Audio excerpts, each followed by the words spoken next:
Hello and welcome to another episode of Top Deck, this series where we take a look at some of the TCG leading deck lists. And today we are looking at an Invoked Eldlich list which was sent in by Stephen Roberts, who took third place at the Brotherhood Open online event, a recent online tournament hosted by the Brotherhood Games, a major UK gaming store for those of you who aren't in the know on them. So definitely a truly competitive event. You know, you've got tons of important team members from the UK getting involved in this one, and this Invoked Eldlich list took him right the way to third place. So let's check it out. So triple Eldlich the Golden Lord. Very standard at the moment. You know, some of the pure builds do actually run only 2 copies of this because of the ability to just bring it out with the other cards, but I think in pretty much every other deck you're going to see 3 of it because it is your removal spot.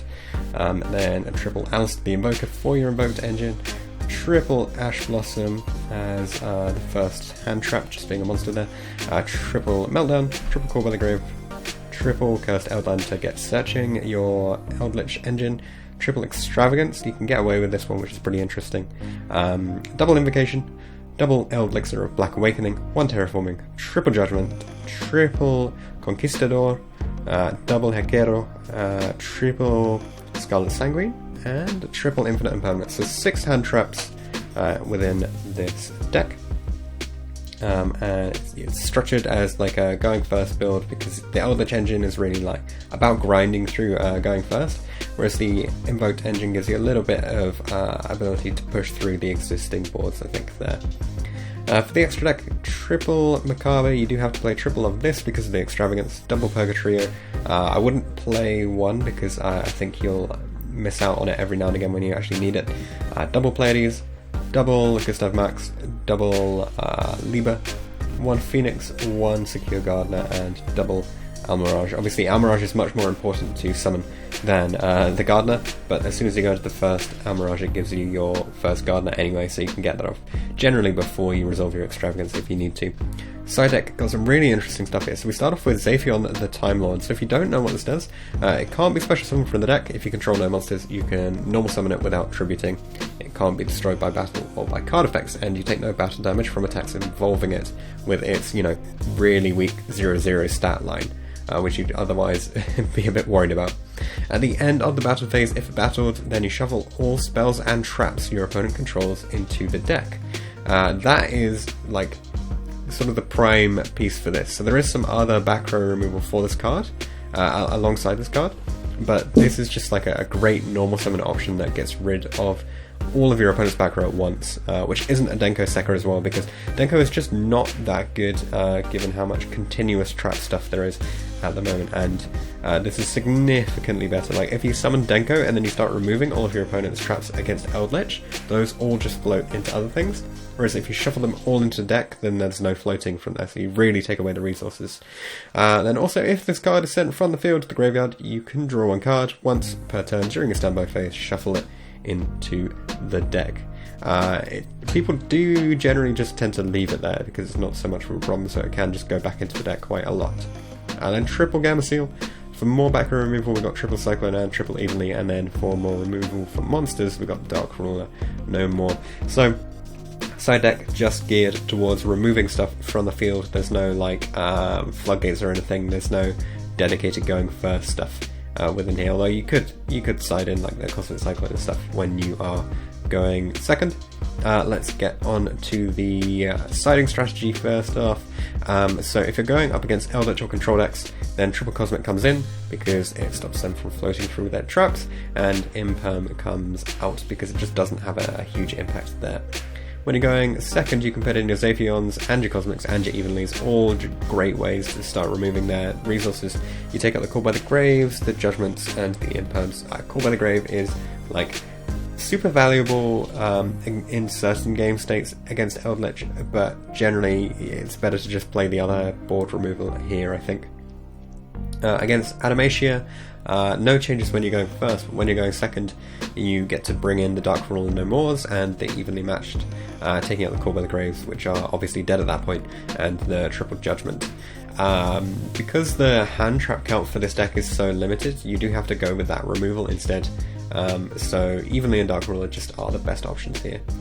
Then also he says Galiciel here is kind of just for utility against any decks where he thinks it will have a real impact, so this can be decks like Pendulum or Salamangre, etc. But that pretty much covers the siding strategy in terms of all the modern imported decks. And then for the rounds that he played, it was a 5-round event, so just one loss from this event, going 4-1. Round 1 he went up against Animatia, won the die roll, sorry, Adamancipated, that's the TCG name now, I'm just going to be reverting back to the OCG name all the time. So 2-1, he won the die roll. Thinks he had a hand trap in game 2, but the opponent had an anti-spell, so he won games 1 and 3 with just decent boards basically. Round 2 against Endymion, this is the only loss, going 1-2 here, losing the die roll, the opponent ends on 7 negates, and then Stephen also lost game 3 because the opponent had Secret Village and Celine and Jackal King, and he had opened Kaiju and 3 spells, and then drew another spell, which is just not enough to out that board, unfortunately. And then Trickstar Mech Knight at 2-0 here, doesn't remember much from the game, but he says it was generally pretty easy for this one. And Lightsworn Eldlich in round 4, lost game 1, lost a die roll, and then game 1 it was really grindy, but eventually did lose to the trains. Won game 2, and then in game 3 the opponent didn't open very well, and Stephen had the hand traps to take him out. Round 5 against Pure Eldlich, the final round at 2-0 here, lost the die roll but opened much better than the opponent in both games. Having the Invoked engine here really gives you a significant edge in the Eldlich matchup, because you can banish their Eldlich Golden Lords, which is really insane in this matchup. But yeah, that is it for most of the deck. Let's get on to the additional questions.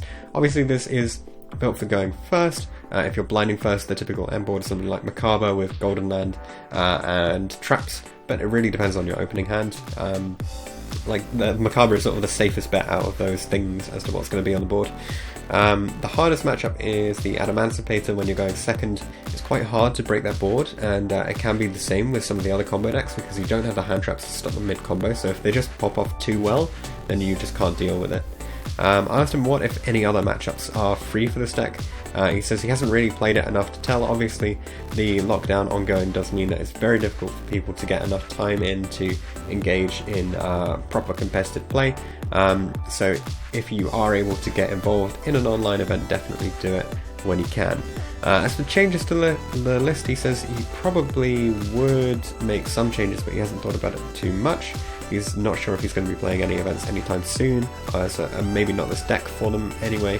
Would he play it in the future? Yeah, it's probably his best option if he decides to play any more online tournaments, and he would also like to play it in real life in the future. So hopefully, once life returns to normality, everyone can start trying out this Invoked Eldlich list. Shoutouts go to Ninja Cake Cards, as per usual, and all of his friends who played with him on the dueling book to help him practice, and also in the real events. So thanks very much, Stephen, for coming on and sharing your list with us today. What do you guys think about this Eldlich Invoked list? Would you guys play it? Would you make any changes? Let me know in the comment section, and I'll see you all in the next video.